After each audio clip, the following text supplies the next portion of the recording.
வணக்கம். மண்ணின் மைந்தன் செய்திகளுக்காக செய்தி வாசிப்பாளர் நித்யா. புதுச்சேரி மாநிலம் நெட்டப்பாக்கம் தொகுதி தலித் மக்கள் பனையடி குப்பம் அம்பேத்கர் சிலை அருகில் மாணவர்கள், இளைஞர்கள், பொதுமக்கள் தலித் இட ஒதுக்கீட்டில் கல்வி வேலை வாய்ப்பு புறக்கணிக்கப்படுவதாக முதல்வருக்கும் ஆளுநருக்கும் தொகுதி சட்டமன்ற உறுப்பினருக்கும் கோரிக்கை வைத்தனர். இலவச கல்வியில் எங்களை ஏன் தடுக்கிறீர்கள்? 64 ஆதாரம் கேட்டு எங்களை ஏன் புறக்கணிக்கிறீர்கள்? முன்னாள் முதல்வர்களே, இந்நாள் முதல்வரே, தலிக்காக பிறந்ததால்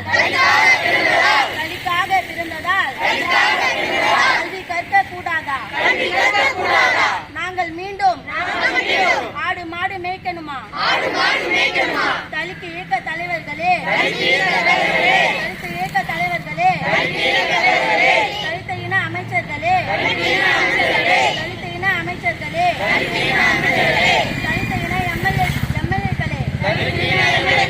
உங்கள் சமூகத்தில் பிறந்துவிட்டோம்.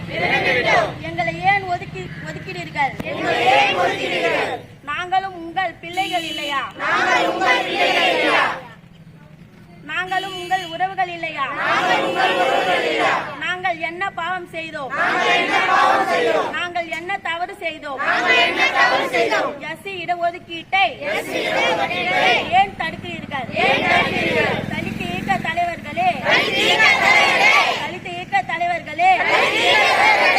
தலித்த இன அமைச்சர்களே, தலித்த இன எம்எல்ஏக்களே, உங்கள் காலில் விழுந்து கேட்கிறோம். இலவசங்கள் தேவையில்லை, வீட்டு மனை தேவையில்லை, ஆட்டு லோன் தேவையில்லை, இலவச கல்வி கொடுங்கள் ஐயா, இடஒதுக்கீடு கொடுங்கள் ஐயா, அமல்படுத்து காரைக்கால் ஜெயபாவின் உச்ச நீதிமன்ற தீர்ப்பை அமல்படுத்து